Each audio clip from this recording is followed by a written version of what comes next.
O livro dos Salmos é o livro sobre o povo de Deus no Velho Testamento, se aproximando do seu Deus, buscando o seu Deus nas diversas realidades e situações da vida.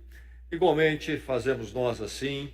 E o livro dos Salmos, então, a experiência precursora dos nossos antepassados do Velho Testamento, nos ajuda, nos orienta nessa busca do Senhor nas nossas situações. Hoje vamos focar no Salmo 27.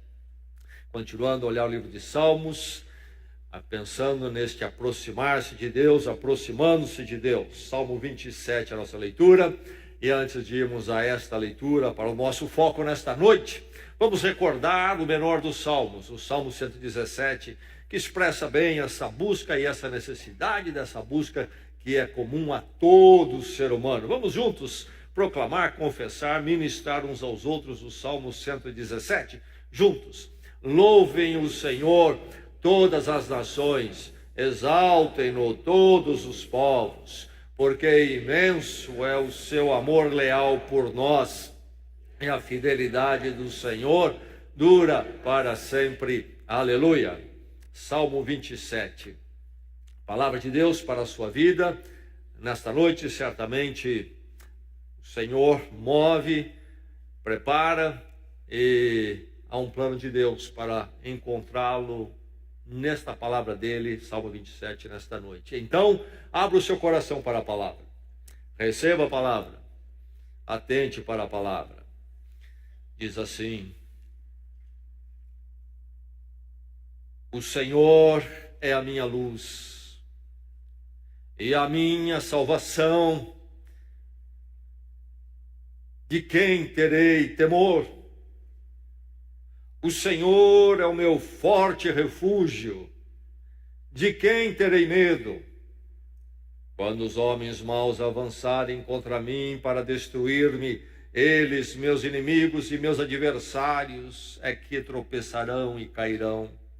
Ainda que um exército se acampe contra mim, meu coração não temerá. Ainda que se declare guerra contra mim, mesmo assim estarei confiante. Uma coisa pedi ao Senhor, é o que procuro, que eu possa viver na casa do Senhor todos os dias da minha vida, para contemplar a bondade do Senhor e buscar sua orientação no seu templo. Pois no dia da adversidade ele me guardará protegido em sua habitação, no seu tabernáculo me esconderá e me porá em segurança sobre um rochedo. Então triunfarei sobre os inimigos que me cercam. Em seu tabernáculo oferecerei sacrifícios com aclamações. Cantarei e louvarei ao Senhor. Ouve a minha voz quando clamo, ó Senhor, tem misericórdia de mim e responde-me. A teu respeito diz o meu coração, busque a minha face. A tua face, Senhor, buscarei. Não escondas de mim a tua face, não rejeites com ira o teu servo. Tu tens sido meu ajudador, não me desampares, nem me abandones, ó Deus, meu Salvador. Ainda que me abandonem pai e mãe, o Senhor me acolherá. Ensina-me o teu caminho, Senhor, conduze-me por uma vereda segura por causa dos meus inimigos. Não me entregues ao capricho dos meus adversários, pois testemunhas falsas se levantam contra mim, respirando violência. Apesar disso, esta certeza eu tenho: viverei até ver a bondade do Senhor na terra. Espere no Senhor, seja forte, coragem, espere no Senhor.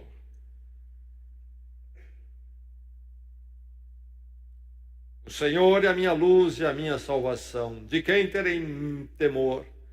O Senhor é o meu forte refúgio. De quem terei medo? Diz o verso 1. Em maio de 1911, foi lançado ao mar, prontinho, o famoso transatlântico Titanic.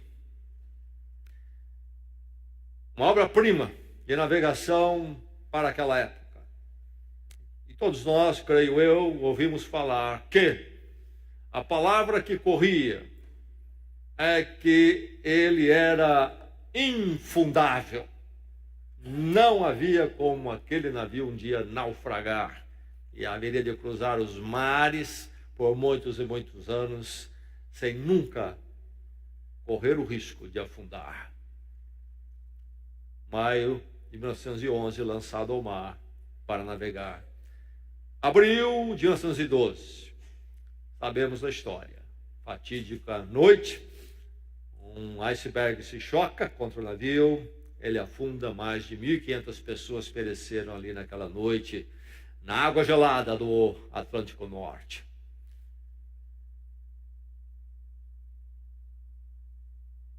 Não sei como é que você olha uma história dessa, ou esse fato real. Como é que você avalia a visão que havia. E possivelmente agora a distância e fato ocorrido, a sua avaliação é mais sensata e você diz, olha, realmente era espetacular aquele navio, mas foram longe demais quando pensaram, afirmaram, cantaram que ele era infundável.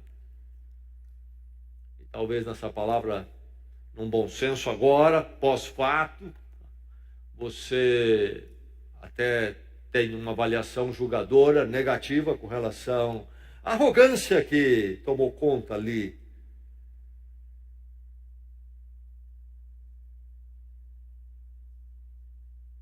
Mas vamos mais devagar. Todos nós temos a tentação de querer estabelecer algo como infundável. E achamos que isto é possível, e ali então nós haveremos de estar seguros. Alguns de nós talvez já atingiu isso que considera infundável. Outros não atingiram, mas já estabeleceram, eu preciso chegar lá.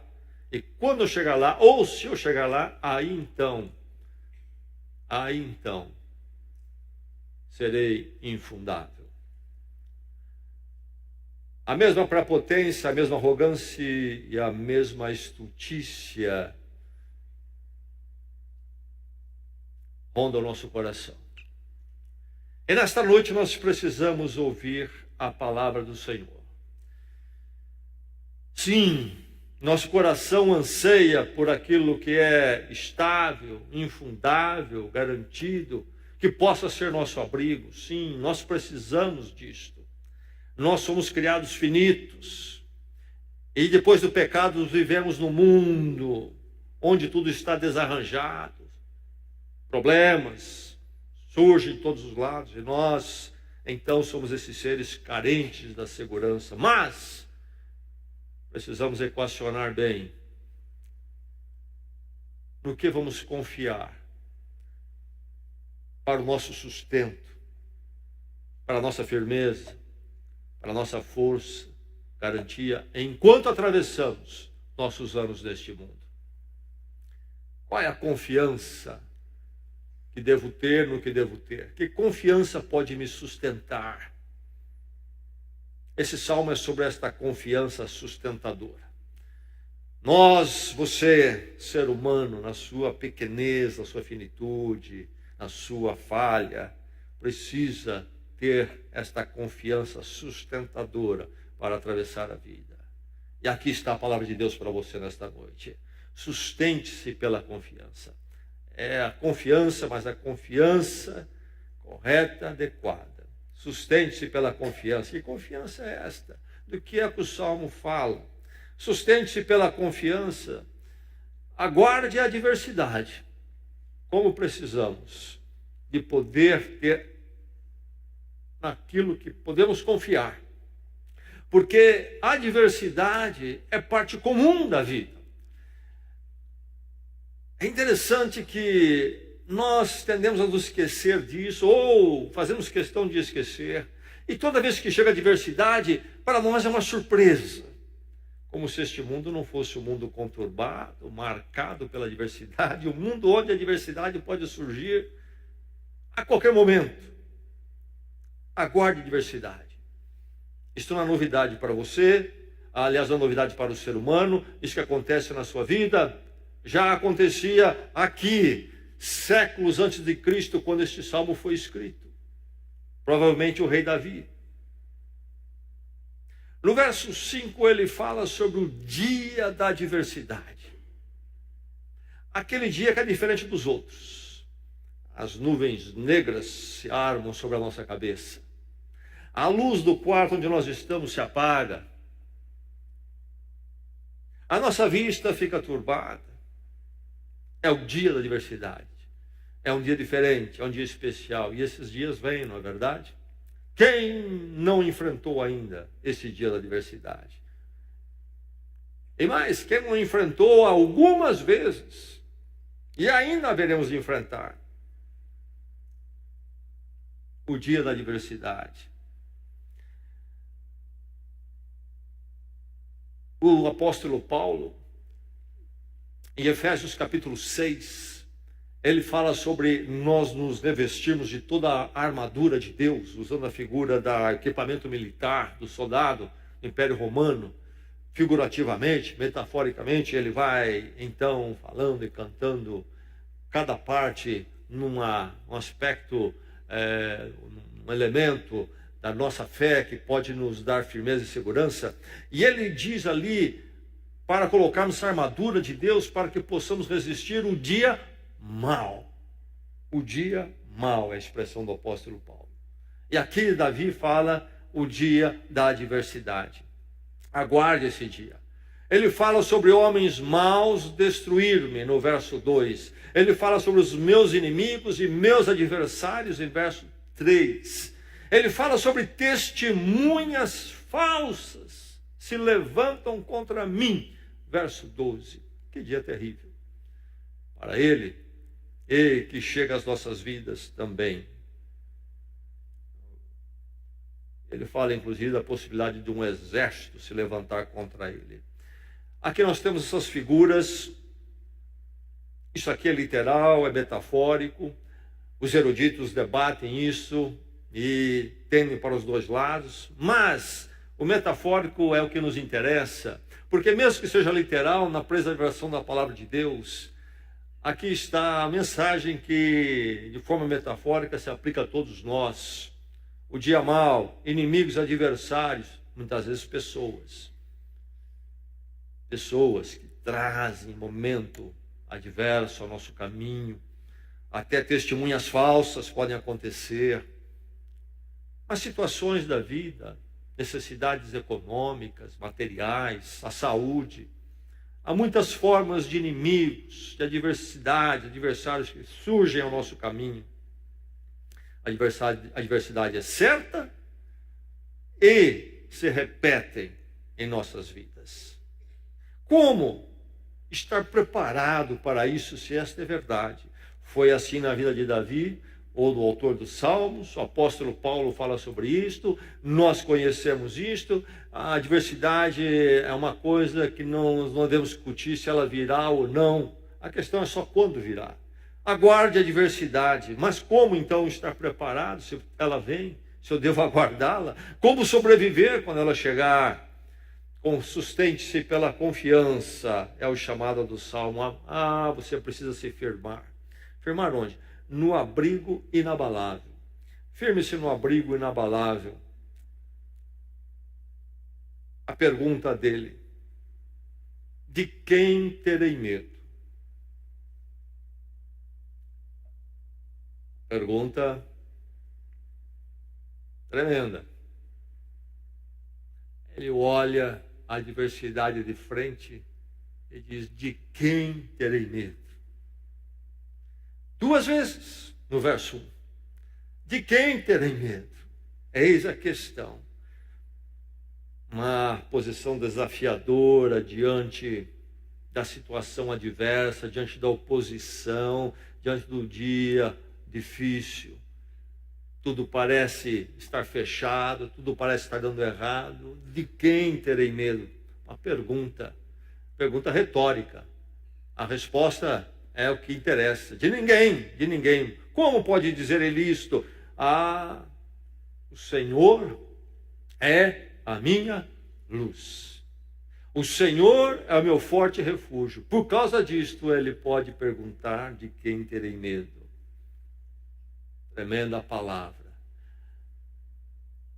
Ele está firmado neste abrigo inabalável. Tremendo abrigo.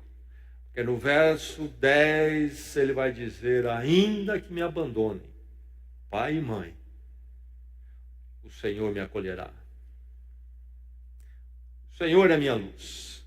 A palavra luz é usada para Deus muitas vezes nas Escrituras. O Senhor Jesus Cristo diz que Ele é a luz do mundo. Sim, a luz é sempre a fonte da verdade, é a fonte da bondade, é a fonte da direção, é a fonte de segurança. Qualquer coisa fora disso são trevas. E onde a luz chega, as trevas vão embora. Quando Deus chega, chega a luz. E o dia escuro se torna claro. Não porque temos as respostas todas, mas porque sabemos que o Senhor é a minha luz. E Ele é meu abrigo. A luz. E aí então essa certeza, ainda que a mãe e o pai venham abandonar, o Senhor me acolherá. Esse termo acolher aqui é um termo no original hebraico de acolhimento mesmo. É um termo relacional, de ser recebido numa família, por exemplo, como uma criança que é adotada. Sustente-se pela confiança, mas para isso é preciso se firmar no abrigo inabalável. Quem é o seu abrigo? Quem é infundável para você? Que transatlântico você olha e diz: é esse, vou entrar nele porque esse não afunda nunca. Deixe-me dizer que não há isto neste mundo. Somente o Senhor, a minha luz e o meu abrigo é infundável. Firme-se nele. Você está firmado nele? Você pode cantar o que o Salmo canta aqui. Sustente-se pela confiança no dia difícil, na adversidade. Confesse a solidez da sua confiança. No dia da adversidade, Ele me guardará, protegido na sua habitação. No seu tabernáculo me esconderá e me porá em segurança sobre um rochedo, diz o verso 5. Aí está Ele nesta hora difícil. Aí está Ele nesta hora desafiadora, onde os recursos humanos são pequenos. O que é que Ele faz? Ele começa a confessar a solidez da sua confiança, que não é o seu exército, não é seus recursos financeiros, não são pessoas, mas é o Senhor. No dia da adversidade, Ele me guardará protegido. Esta confissão sobre a solidez da minha confiança. Eu tenho confiado no Senhor, Ele é minha luz e meu abrigo. Ele me guardará protegido, no seu tabernáculo me esconderá. Está olhando para o Senhor. Então, triunfarei sobre os meus inimigos, sobre a adversidade, seja qual ela for. Ele faz esta confissão, desta solidez, da sua confiança. Com o que ele se ocupa? Poderia se ocupar por muitas coisas, ficar falando da situação difícil, ficar lamentando, ou talvez até cair num negativismo, ou até cair numa ilusão de uma vitória ilusória, baseada em razão nenhuma, um otimismo tolo. Ele tem o que falar, ele confessa, ele traz à sua mente, ele traz à sua boca a solidez da sua confiança. Você precisa definir qual é a sua confiança. Você já definiu? Você confia em quê? Sua confiança está no que ou em quem. E depois que você definiu, como ele definiu, o Senhor é a minha luz, o Senhor é meu abrigo, pratique esta confissão. Confesse a si mesmo em primeiro lugar, depois até publicamente. Mas confesse. É um exercício necessário, é o que ele fez. Sentou e escreveu inclusive um salmo, um poema. É preciso parar no meio da luta, no meio da adversidade, confessar a solidez da confiança no Senhor. Sustente-se pela confiança. Trate através da oração a sua fraqueza. Verso 7, ouve a minha voz quando clamo, tem misericórdia de mim, responde-me. Um coração com este clamor sentido. Verso 8, busque a minha face, a tua face buscarei. Verso 9, não escondas de mim a tua face.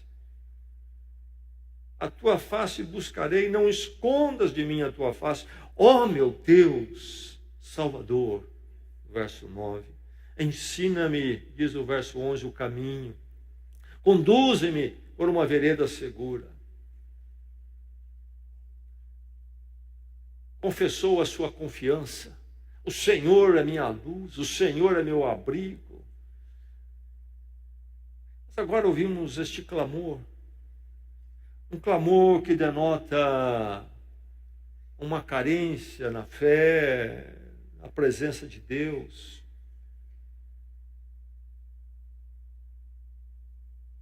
Estranho.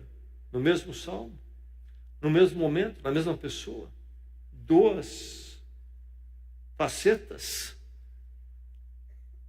Não é estranho. Não é verdade que este é o drama nosso? Enquanto seres humanos, a nossa pequenez, nós encontramos em nós mesmos a confiança no Senhor, mas sempre diante da nossa vulnerabilidade. E nós caminhamos com as duas facetas. Uma, confessando a nossa confiança e a nossa confiança no Senhor, definindo que está nele. E enquanto olhamos para isso, podemos cantar a nossa segurança, mas não sem entender a nossa pequenez e a nossa necessidade de estar clamando pela graça e misericórdia de Deus. A confiança que ele coloca aqui não é a confiança como um heroísmo. Talvez gostaríamos de ter isso na Bíblia. A Bíblia é muito real. Ela vem, a palavra de Deus não é um livro escrito para simplesmente envolver as pessoas e atrair as pessoas com certas ideias interessantes. Não, ela é muito realista. Ela é muito realista. Nós não encontramos aqui neste salmo este super-herói, um dos Avengers, que pode tudo. O Senhor é minha luz e comigo ninguém pode. Não é este heroísmo humano. Nesse salmo nós encontramos o refúgio de um necessitado. Sim, o Senhor é grande, esse Senhor é minha luz, é meu abrigo, diante dessa adversidade, mas ouve a minha voz quando clamo, tem misericórdia de mim, responde-me. Sustente-se pela confiança na adversidade. Trate, através da oração, a sua fraqueza, a sua pequenez. Não se esqueça de estar clamando ao Senhor e dependendo dEle. Não entre numa viagem de heroísmo, nem mesmo de fé, que é comum até nos nossos dias, certas pregações e manifestações. Não é assim na palavra de Deus. Não há esse super-homem com tudo resolvido pela sua fé nas Escrituras Sagradas.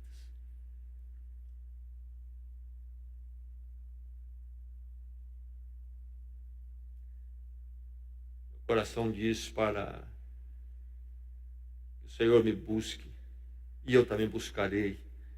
essa necessidade dele de que, enquanto ele busca o Senhor também o busque, haja esse encontro. No meio da adversidade, então trate através da oração a sua fraqueza.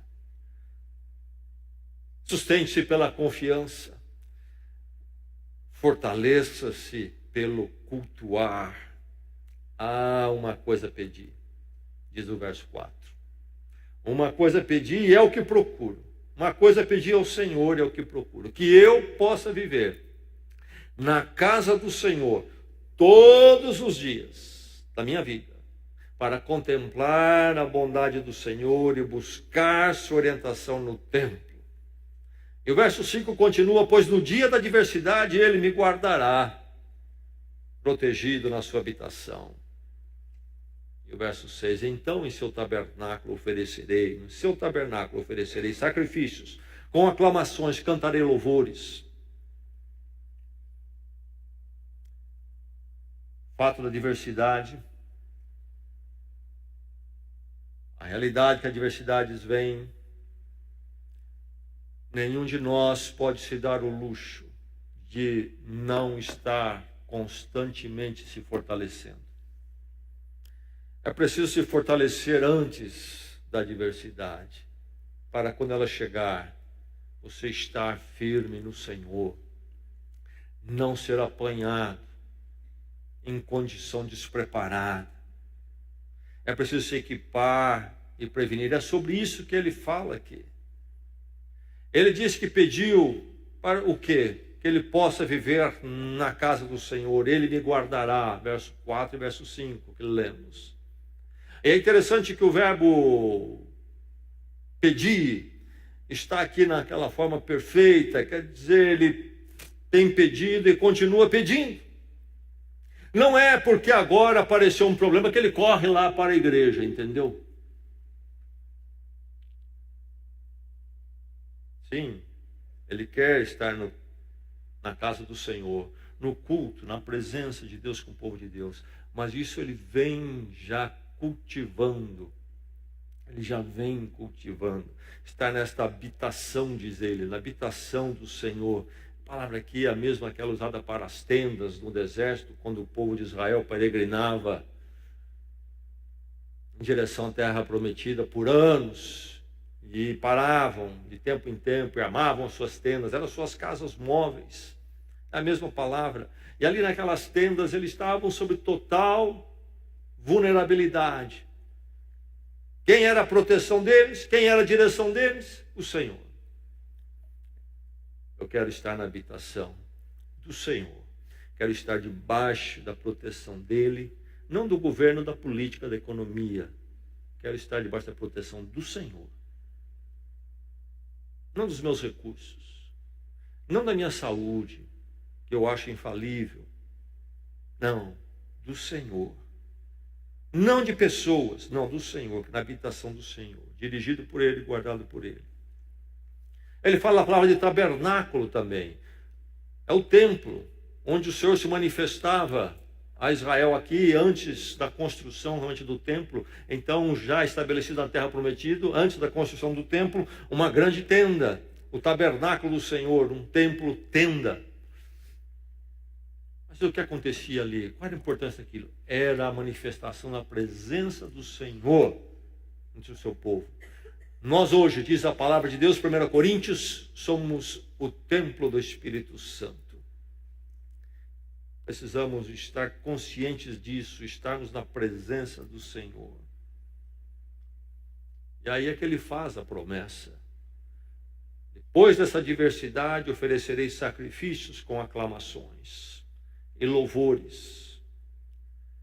Mas ele é alguém que tem desejado estar na casa do Senhor. Tenho pedido e continuo pedindo.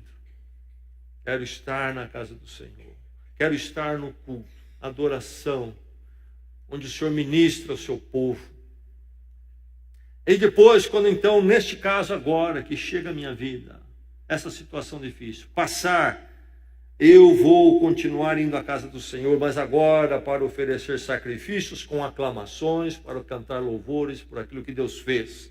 E é interessante que a palavra aclamações É como um som forte, um ruído forte, ou talvez a trombeta que tocava para chamar para o culto, ou a trombeta até que é tocada ou era tocada para dar a ordem aos soldados antigamente no campo de batalha, o toque da corneta. Então ele está dizendo que ele vai fazer um barulho. Depois que essa hora difícil passar, ele vai estar no templo do Senhor e vão ouvir dele sobre o que Deus fez. Enfim, há um homem e um coração aqui, todo envolvido, comprometido com o culto. Envolvido e comprometido com o culto.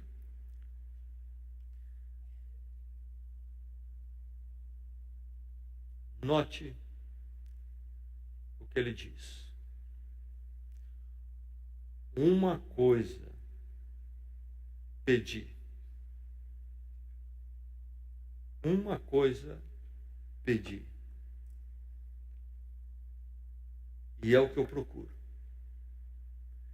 De novo, uma coisa tenho pedido, continuo pedindo e continuo procurando. Note-se uma coisa.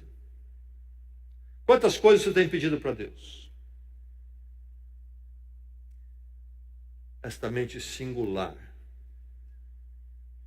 não uma mente dobre, múltipla. Uma coisa pedir. O que ele pede? Eu possa estar na casa do Senhor todos os dias da minha vida. Ah, que Deus nunca me tire da igreja, nem a igreja da minha vida. Que Deus nunca me tire do culto com o povo de Deus e o culto do povo de Deus na minha vida. Enquanto busco tantas coisas, que eu possa sempre ansiar acima de todas o desejo de estar com o Senhor, com a obra dele, com o povo dele. É ali que o Senhor ordena a sua bênção, diz o Salmo 133, na verdade. Sustente pela confiança, exercite a atitude de confiança, então. Depois de, então, caminharmos com esse salmista em todo o seu comportamento, sua posição e suas confissões, diz ele no final, note, tenho esta certeza, viverei para ver a bondade do Senhor, verso 13, encerrando o salmo. E aí no verso 14, nas linhas derradeiras, ele diz, espere no Senhor. Mas ele não diz uma vez, ele diz duas vezes. Espere no Senhor, no verso 14. Veja a insistência, veja a ênfase. E como eu e você precisamos ouvir isso essa noite, uma vez e duas vezes. Espere no Senhor. E quando chegar a adversidade, e então a sua confiança estiver definida e confessada no Senhor, o Senhor é minha luz, o Senhor é meu abrigo. E você caminhar ali no clamor da oração pela graça e misericórdia de Deus sobre você, porque você carece, é fraco. Exercite a atitude de confiança. Com o que você vai encher seu pensamento quando chegar a adversidade? Conversa desse, conversa daquele. As suas análises do problema, da situação a partir de você somente.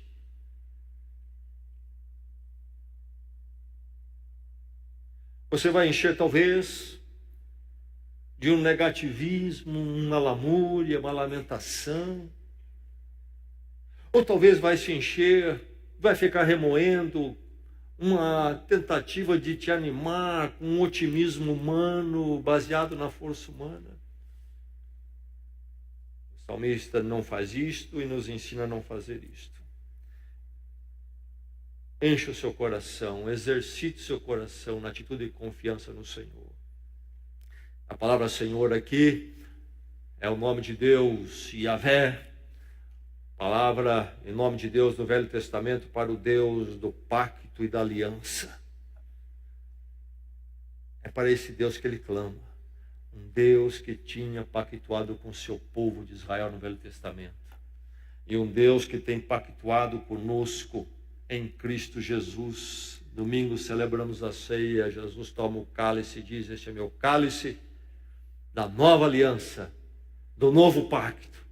Na cruz de Jesus Cristo, Deus sela o seu pacto conosco em graça e misericórdia, nos perdoando e nos recebendo para Ele, no perdão gracioso em Cristo para todo sempre. É o nosso Yahvé em Cristo.